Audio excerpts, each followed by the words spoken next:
Hello everyone, welcome to finishers CSNIT। कैसे हैं आप सभी? आई होप आप सभी की तैयारी जो है वो बहुत अच्छी चल रही होगी और आप सभी का एक बार फिर से स्वागत है एक नए सेशन में।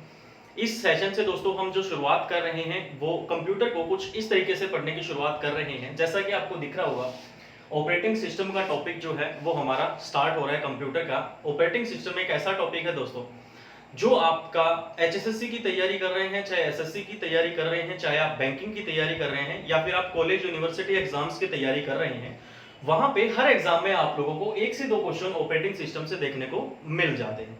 इसलिए टॉपिक जो है वो काफी इंपॉर्टेंट है। और ये जो ऑपरेटिंग सिस्टम का पूरा जो कॉन्सेप्ट है दोस्तों, इसको मैंने इस तरीके से डिजाइन किया है कि इसको हम पार्ट्स में डिवाइड करके और फिर एक एक करके हर एक टॉपिक को इसके थोड़ा सा डीपली जाके हम पढ़ेंगे, ताकि हरियाणा में जो ग्रेजुएशन लेवल के एग्जाम्स होते हैं, आपके SI का एग्जाम होता है या फिर आपका हरियाणा पुलिस ग्राम सचिव या पटवारी का जो एग्जाम होगा, वहां पे भी आप लोगों को ये चीजें काफी काम आएंगी और ये टॉपिक काफी इंपॉर्टेंट हो जाता है। स्टार्ट करने से पहले आप लोगों से एक तो प्लीज रिक्वेस्ट है, अगर कोई नया स्टूडेंट इस वीडियो को देख रहा है तो प्लीज चैनल को सब्सक्राइब करना और अपना सपोर्ट देना दोस्तों। और अगर पुराने स्टूडेंट देख रहे हो तो प्लीज आप लोग हमेशा की तरह सपोर्ट करें और शेयर करना अपने दोस्तों के साथ। दूसरे नंबर पे दोस्तों बात आती है कि आप लोगों का इसमें क्या भागीदारी रहेगी, आप लोगों को क्या करना है। तो दोस्तों अभी अगर आप इस वीडियो को देख रहे हो तो पहले पॉज कीजिए, एक कॉपी लीजिए और पेन लेके बैठिए। जो भी चीजें आपको बोर्ड के ऊपर दिखेंगी ये तो आपको नोट डाउन करनी ही करनी है। साथ ही साथ कुछ चीजें मैं बीच में ऐसी बताऊंगा जो मैं लिखूंगा नहीं, सिर्फ अब एक्सप्लेन करूंगा। वो चीजें भी आपको अपनी कॉपी में, नोटबुक में नोट डाउन करनी है, ताकि एग्जाम के पास आपको किसी से नोट्स मांगने की जरूरत ना पड़े। ये मेरी एक रिक्वेस्ट है आप लोगों से, जो आपके बहुत काम आएगी। हाथ से नोट्स बनाते हैं तो हमारे बहुत काम आते हैं, ठीक है। चलिए, तो आज की जो हमारी क्लास होगी दोस्तों, बेसिकली हम उसके अंदर कुछ चीजों का डिस्कशन करेंगे। सबसे पहले हम जो डिस्कस करेंगे वो करेंगे कि ऑपरेटिंग सिस्टम का इंट्रोडक्शन देखेंगे कि ऑपरेटिंग सिस्टम क्या होता है, कैसे काम करता है, इसके यूज से क्या होता है, ये चीजें देखेंगे। उसके बाद हम देखेंगे कि हमें नीड यानी कि हमें क्या जरूरत है ऑपरेटिंग सिस्टम की, हमारे लिए क्या काम करता है ये। उसके बाद हम देखेंगे दोस्तों थ्रूपुट क्या होता है, और उसके बाद देखेंगे फंक्शनैलिटी यानी कि काम क्या क्या करता है आपका ऑपरेटिंग सिस्टम।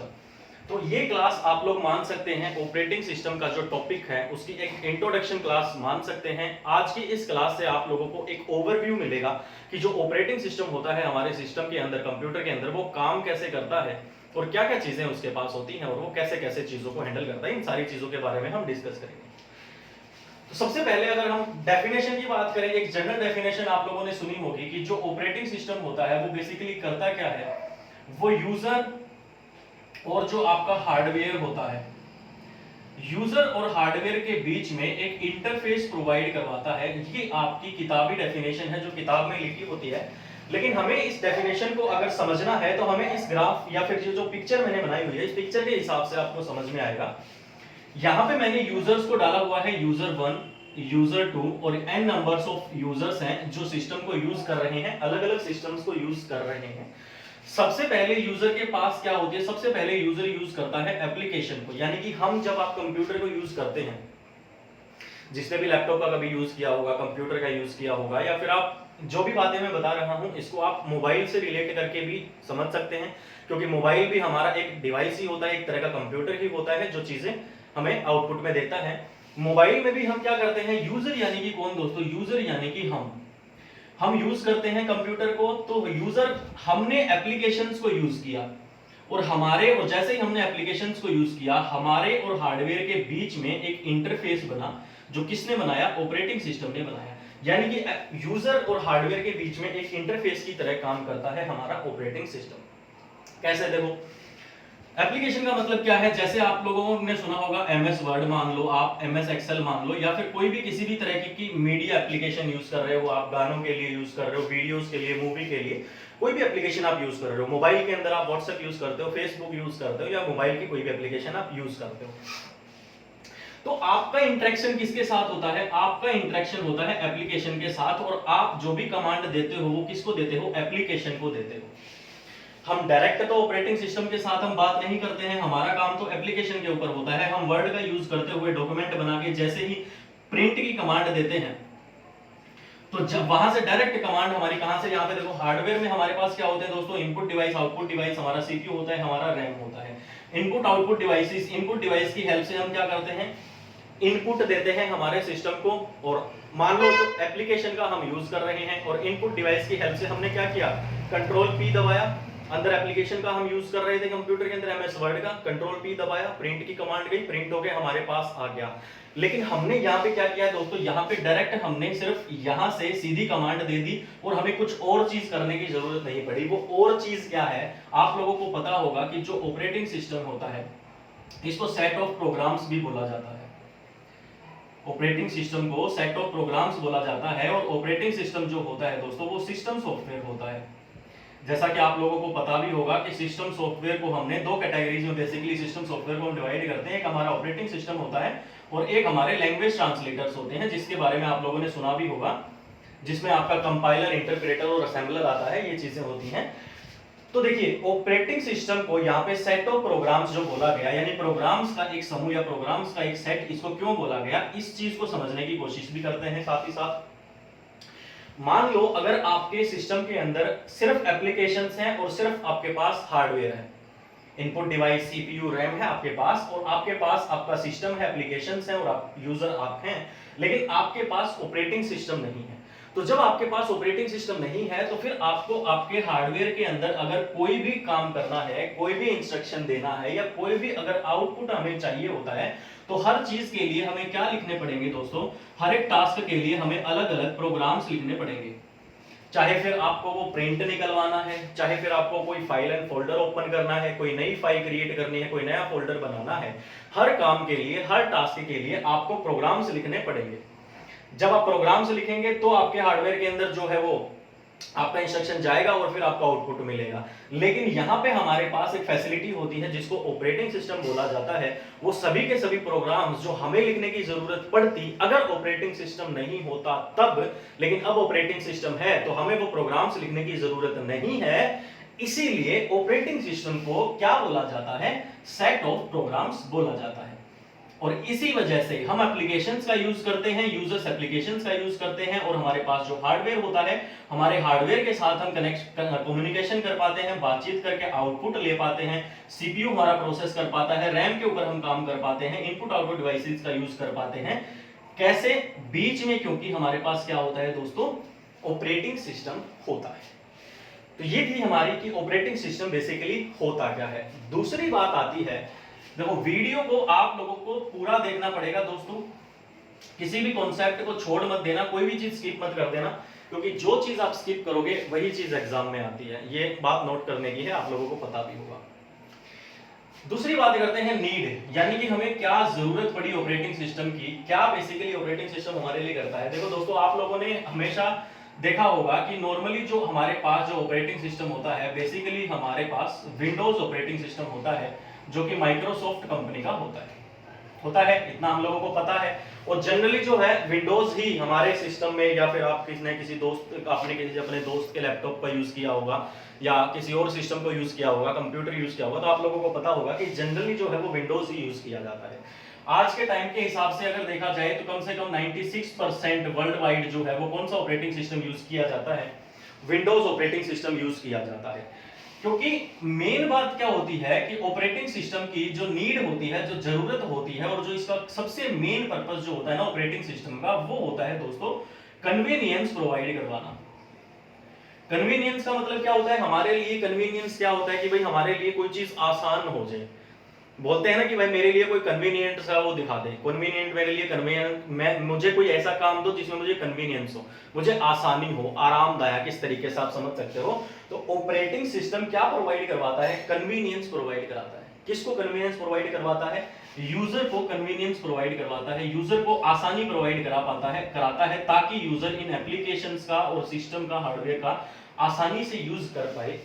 इसलिए हमारे पास क्या होता है, हमारे पास ऑपरेटिंग सिस्टम होता है, और ऑपरेटिंग सिस्टम क्या करता है, कन्वीनियंस प्रोवाइड कराता है। तो सबसे मेजर जो चीज है वो है ऑपरेटिंग सिस्टम की कन्वीनियंस। दूसरी चीज आती है, एक आप लोगों ने सुना भी होगा, आपने लिनक्स के बारे में सुना होगा दोस्तों, लिनक्स ऑपरेटिंग सिस्टम के बारे में आप लोगों ने खूब सुना होगा कि लिनक्स जो होता है वो एक ऑपरेटिंग सिस्टम ही होता है, जैसे विंडोज एक ऑपरेटिंग सिस्टम होता है। इसके अलावा हमारे पास एक सोलरिस ऑपरेटिंग सिस्टम होता है, ऐसे ही मोबाइल के अंदर आपके पास एंड्रॉइड होता है, उसके अलावा ऐसे ही एप्पल का आपका ऑपरेटिंग सिस्टम होता है, मैकिंटोश ऑपरेटिंग सिस्टम होता है, तो अलग अलग ऑपरेटिंग सिस्टम्स होते हैं, आईफोन आईओएस ऑपरेटिंग सिस्टम, ऐसे ही लिनक्स भी एक ऑपरेटिंग सिस्टम होता है। बेसिकली जब हम ऑपरेटिंग सिस्टम की बात करते हैं दोस्तों, तो हम दो चीजों की बात करते हैं, एक हम जीयूआई की बात करते हैं और एक हम सीयूआई की बात करते हैं। जीयूआई का मतलब होता है दोस्तों ग्राफिकल यूजर इंटरफेस, और जब हम सीयूआई की बात करते हैं तो इसका मतलब होता है कैरेक्टर यूजर इंटरफेस। यूआई की सेम फुल फॉर्म होती है ग्राफिकल यूजर इंटरफेस और कैरेक्टर यूजर इंटरफेस। बेसिकली समझने की जरूरत क्या है कि ग्राफिकल यूजर इंटरफेस क्या होता है। जब आप विंडोज का यूज करते हैं तो वहां पे आप क्लिक माउस से क्लिक करके फाइल्स को ओपन कर पाते हैं, एप्लीकेशंस को यूज कर पाते हैं, सारे काम कन्वीनियंट के हिसाब से कर पाते हैं, तो वो होता है हमारा ग्राफिकल यूजर इंटरफेस। इसलिए विंडोज को हम बोल सकते हैं ग्राफिकल यूजर इंटरफेस, जो हमें आइकन्स प्रोवाइड करवाता है, जो हम फाइल्स और फोल्डर्स का यूज कर पाते हैं, उसको हम ग्राफिकल यूजर इंटरफेस बोलते हैं। और ऑपरेटिंग सिस्टम, उसको जीयूआई ऑपरेटिंग सिस्टम हम बोलेंगे। सीयूआई का मतलब होता है दोस्तों कैरेक्टर यूजर इंटरफेस, और कभी कभी हमें जो कैरेक्टर यूजर इंटरफेस वाले ऑपरेटिंग सिस्टम्स होते हैं, बेसिकली इनमें क्या होता है कि कोड के हिसाब से काम होता है। यानी कि जैसे मान लो आपका जो विंडोज ऑपरेटिंग सिस्टम है, जो सबसे आसान ऑपरेटिंग सिस्टम है, उसके अंदर आप सिर्फ माउस से क्लिक करते हो और आप चीजों को ओपन कर पाते हो, टास्क कर पाते हो, प्रोसेसेस कर पाते हो। वैसे ही जब आप लिनक्स ऑपरेटिंग सिस्टम का यूज करते हैं, character user interface operating system का यूज करते हैं, तो वहां पे आपको हर एक काम करने के लिए कोड लिखने की जरूरत पड़ेगी। आप ऐसे नहीं हो सकता कि डायरेक्ट आप वहां पे क्लिक करोगे और आपका काम हो जाएगा, नहीं, वहां पे आपको कोड लिखने की जरूरत पड़ेगी। और जहां पे हम कोड लिखते हैं बेसिकली उस जगह को क्या कहते हैं दोस्तों, टर्मिनल कहते हैं। सुना होगा आप लोगों ने टर्मिनल का नाम, आपने कमांड प्रॉम्प्ट का नाम भी सुना होगा। कमांड प्रॉम्प्ट ओपन कर सकते हैं आप, जैसे आप विंडो की प्लस आर दबा के रन कमांड ओपन करते हैं, कमांड प्रॉम्प्ट ओपन होती है, वहां से फिर आप ओपन करते हैं, आपका टर्मिनल ओपन होता है, टर्मिनल में आप कोड करते हैं तो फिर आप काम कर पाते हैं। ऐसे ही अब लिनक्स का जो लिनक्स की जो जरूरत है बेसिकली वो क्यों पड़ती है, ज्यादातर लिनक्स किस चीज के लिए यूज किया जाता है, वो चीज है दोस्तों जो मैंने यहाँ पे लिखा हुआ है, थ्रूपुट। थ्रूपुट के लिए हम किस ऑपरेटिंग सिस्टम का ज्यादा यूज करते हैं, हम लिनक्स का ज्यादा यूज करते हैं। जब आया था उस टाइम के हिसाब से और अब के टाइम के हिसाब से इसमें काफी फर्क पड़ गया है। करीबन 1.5 से लेके 2% जो है मार्केट को इसने ऑक्यूपाई किया हुआ है। लिनक्स का यूज जो है, आमतौर पे लिनक्स का यूज जो है वो नहीं होता है। बेसिकली बड़ी बड़ी इंडस्ट्रीज में या एमएनसीज में जो है लिनक्स का यूज किया जाता है। हम नॉर्मल लाइफ में तो सभी हम विंडोज ही यूज करते हैं नॉर्मली, क्योंकि ये आसान होता है। तो बात है कि लिनक्स में थ्रूपुट क्या होता है। बेसिकली थ्रूपुट की अगर डेफिनेशन बोली जाए दोस्तों, एक बेसिक जो थ्रूपुट के लिए जो टर्म हम यूज करते हैं वो करते हैं कि जो task perform in A given unit of time, यानी कि दिए गए समय में जो काम संपूर्ण किए जाते हैं, जितना एक टाइम दिया गया उस टाइम के अंदर टास्क को, कामों को पूरा किया गया, उसी को हम थ्रूपुट बोलते हैं। और थ्रूपुट का ज्यादा होने का मतलब क्या होता है, हम बोलते हैं कि भाई इस ऑपरेटिंग सिस्टम का जो थ्रूपुट है वो ज्यादा है। थ्रूपुट ज्यादा होने का मतलब है कि वो हमें फास्ट काम करके देगा। जैसे आप देख रहे हो डे बाय डे जो है लोगों के पास टाइम जो है वो लगता है सबको कम हो गया है। टाइम उतना ही है, 24 घंटे पहले होते थे, 24 घंटे आज होते हैं। बस वही बात है, टाइम की थोड़ी सी कीमत बढ़ गई है। आज के टाइम पे लोगों को जो जल्दी काम कराने की बहुत आदत है कि जल्दी से जल्दी हो जाए, जल्दी से जल्दी हमारा सिलेबस पूरा हो जाए, जल्दी से हम नौकरी लग जाए, जल्दी से हमारी शादी हो जाए, जल्दी से बच्चे हो जाए और जल्दी से बूढ़े हो जाए और जल्दी से जय बाबा की। ऐसा नहीं होता दोस्तों, हमें ऐसा करना भी नहीं चाहिए, जल्दबाजी में कोई काम नहीं करना चाहिए। बट अगर हम बात करते हैं कंप्यूटर सेक्टर की, तो वहां पे थ्रूपुट ज्यादा होने का मतलब है कि दिए हुए टाइम में ज्यादा से ज्यादा टास्क परफॉर्म हो पाए, ज्यादा से ज्यादा हमें आउटपुट मिल पाए, उसके लिए हम लिनक्स ऑपरेटिंग सिस्टम का यूज कर सकते हैं और उसके लिए हम थ्रूपुट का यूज करते हैं। तो लिनक्स जो होता है वो कन्वीनियंस इतनी प्रोवाइड नहीं कराता, बट थ्रूपुट ज्यादा प्रोवाइड कराता है, इसलिए लिनक्स का भी यूज होना स्टार्ट हो गया। विंडोज जो है वो थ्रूपुट ज्यादा प्रोवाइड नहीं करवा पाता, बट कन्वीनियंट होता है, कन्वीनियंस ज्यादा प्रोवाइड करा पाता है आपका विंडोज ऑपरेटिंग सिस्टम। तो आई होप यहां तक चीजें आप लोगों को समझ में आई होंगी। तो इतना हो गया कि हमें पता लग गया कि भाई ऑपरेटिंग सिस्टम होता क्या है, ऑपरेटिंग सिस्टम का बेसिकली काम क्या है, और ऑपरेटिंग सिस्टम की हमें जरूरत क्यों है, और थ्रूपुट क्या होता है। अब हम बात करते हैं फंक्शनैलिटी क्या होती है, ऑपरेटिंग सिस्टम के फंक्शन क्या क्या होते हैं।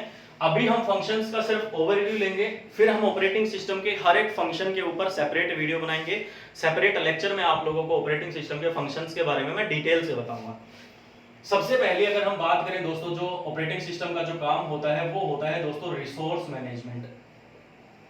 रिसोर्स मैनेजमेंट रिसोर्सिस को संभालने का काम किसका होता है भाई? ऑपरेटिंग सिस्टम का होता है। ऑपरेटिंग सिस्टम की एक फंक्शनैलिटी होती है रिसोर्स मैनेजमेंट। फॉर एग्जांपल आप समझ सकते हैं एक एग्जांपल के साथ कि मान लो एक सिस्टम है, उस सिस्टम को एक साथ बहुत सारे लोग जो है वो यूज कर रहे हैं, या एक सर्वर है जिसको बहुत सारे सिस्टम्स जो है वो यूज कर रहे हैं, और उस सर्वर से जो डेटा है वो बहुत सारे लोग एक बार में खींचने की कोशिश कर रहे हैं। मान लो ये हमारा एक सर्वर है, ये सर्वर जो है ये मिलियंस ऑफ कंप्यूटर्स के साथ जुड़ा हुआ है। जैसे फॉर एग्जांपल अगर आप एग्जांपल लेने की कोशिश करते हैं तो मान लीजिए अभी आप YouTube के ऊपर हैं, और YouTube ही हम एक एग्जांपल मान लेते हैं। YouTube का जो सर्वर है जो कहीं पे रखा होगा YouTube वालों ने, उस सर्वर के अंदर क्या है? आपका डेटाबेस है। आपने जिस जीमेल से अपना YouTube लॉगिन किया हुआ है, आपका वही सारी चीजें डिटेल आपकी जो है वो YouTube शो करता है। ऊपर राइट साइड में आपकी फोटो दिखती है, फिर आप क्लिक करते हैं तो आपका चैनल होगा तो वो दिखेगा।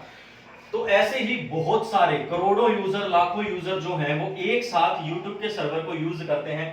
ऐसा नहीं होता कि आप ही सिर्फ YouTube के ऊपर वीडियो देख रहे होंगे, इसी टाइम पे हो सकता है कि बहुत सारे और लोग भी दुनिया में YouTube का यूज कर रहे होंगे।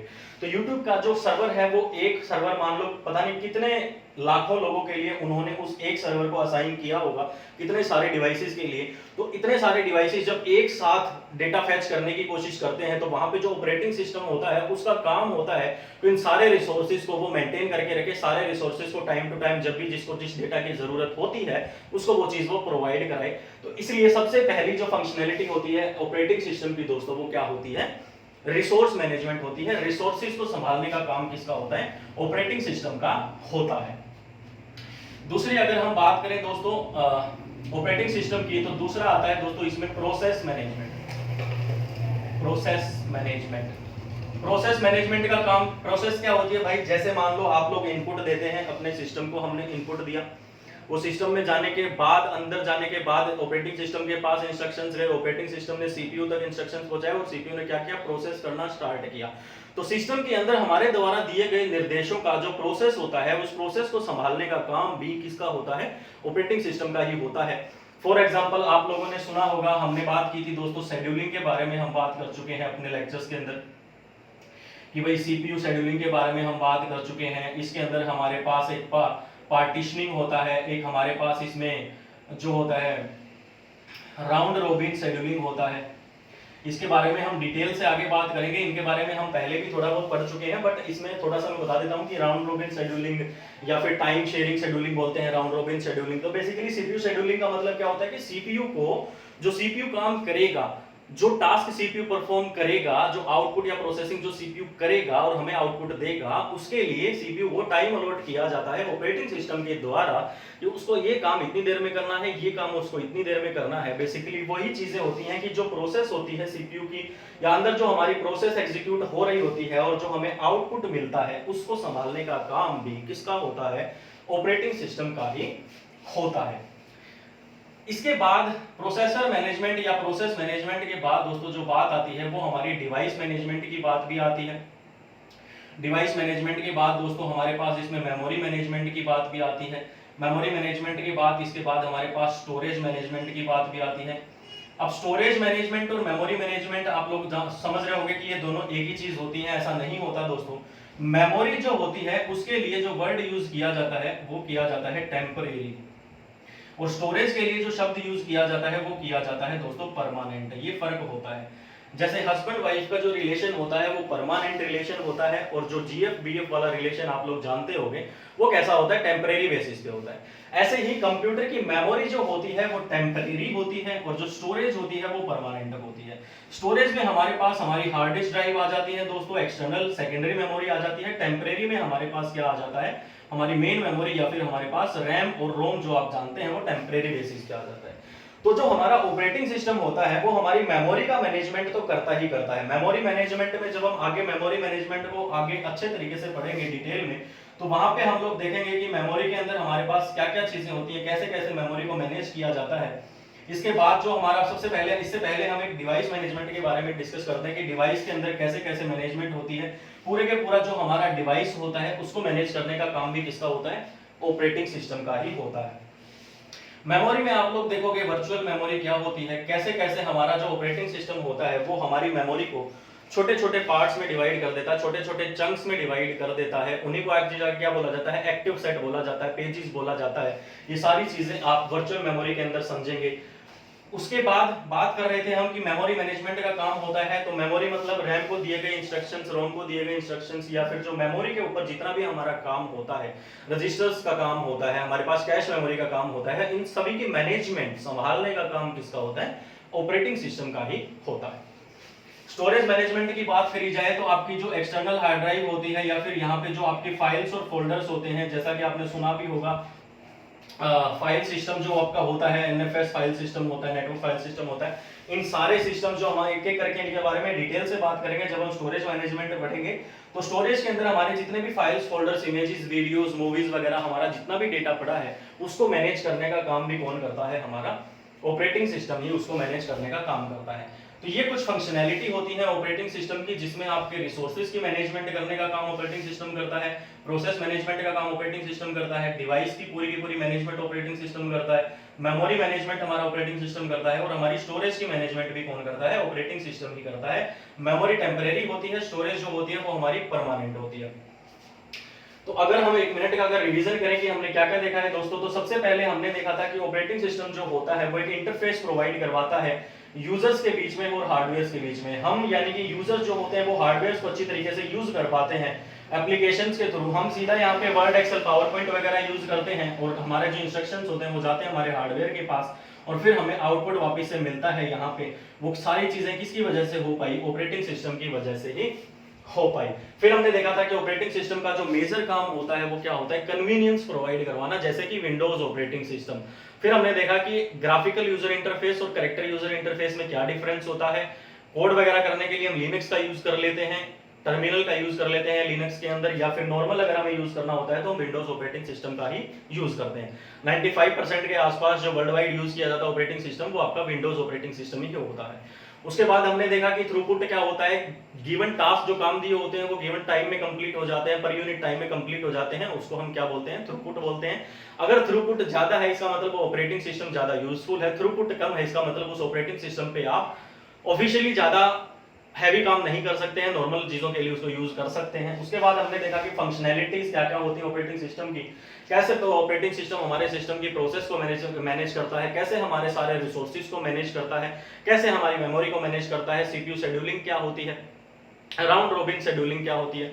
उसके बाद हमने देखा कि भाई हमारा जो memory management and storage management का काम भी किसका होता है दोस्तों, ऑपरेटिंग सिस्टम का ही होता है। और जनरली जो हरियाणा के नॉर्मल एग्जाम्स होते हैं, 10th लेवल 12th लेवल के एग्जाम्स होते हैं, उसमें डायरेक्ट क्वेश्चन आप लोगों से पूछा जाता है कि भाई थ्रूपुट क्या होता है, या फिर डायरेक्ट पूछेगा कि इनमें से कौन सा ऑप्शन है जो यूजर और हार्डवेयर के बीच में एक इंटरफेस प्रोवाइड कराता है, सो दैट यूजर और हार्डवेयर आपस में कम्युनिकेट कर पाए, बातचीत कर पाए और एक्शन ले पाए, आउटपुट ले पाए। उसके लिए कौन सी टर्म होती है, ऑपरेटिंग सिस्टम होती है। और उसके अलावा पूछा जाएगा कि दिए हुए ऑप्शंस में से आपका कौन सा एक ऑप्शन ऐसा है जो ऑपरेटिंग सिस्टम है या ऑपरेटिंग सिस्टम नहीं है। तो ये लिस्ट भी मैं आप लोगों को लिखवाऊंगा कि हमारे पास कौन कौन से इंपॉर्टेंट ऑपरेटिंग सिस्टम होते हैं, जैसे विंडोज होता है, लिनक्स होता है, यूनिक्स होता है, सोलरिस होता है, बोस होता है, भारत ऑपरेटिंग सिस्टम होता है, सैम्बियन होता है, जो नोकिया में आता था वो सैम्बियन उसको बोला जाता था। उसके अलावा आप लोगों के पास Android operating system, iPhone operating system, Macintosh operating system. तो ये इंपॉर्टेंट जो भी है इनकी लिस्ट में आप लोगों को करवा दूंगा, इनके बारे में थोड़ी डिटेल से भी बताऊंगा आप लोगों को। तो आज के लेक्चर में उम्मीद करूंगा आप लोगों को समझ में आया होगा कि बेसिकली ऑपरेटिंग सिस्टम क्या होता है, और ये बहुत इंपॉर्टेंट टॉपिक है दोस्तों। आने वाले 4 से 5 लेक्चर्स के अंदर पूरा ऑपरेटिंग सिस्टम कंप्लीट करने की कोशिश करेंगे। ज्यादा क्लासेस भी हो जाए तो भी कोई बात नहीं है, जैसा कि आप लोगों को पता भी है कि आपके एग्जाम्स जो हैं अभी आगे सरक गए हैं। फीमेल कांस्टेबल के लिए हमारे पास 1 महीना बचा हुआ है, मेल कांस्टेबल के लिए एटलीस्ट हमारे पास 2 महीने बचे हुए हैं, एसआई के लिए भी हमारे पास 2.5 से 3 महीने बचे हुए हैं, और ग्राम सचिव पटवारी के लिए तो हमारे पास एग्जैक्ट 3 सवा 3 महीने पड़े हुए हैं। तो हम बहुत अच्छे तरीके से इसी तरीके से शॉर्ट वीडियोस के माध्यम से, छोटे छोटे लेक्चर्स के माध्यम से आप लोगों को मैं कॉन्सेप्चुअल चीजों को अच्छे तरीके से कराने की कोशिश करूंगा। मेरी तरफ से मैं पूरी कोशिश करूंगा, और उम्मीद करूंगा कि आपकी तरफ से भी पूरा का पूरा मुझे सपोर्ट मिलेगा।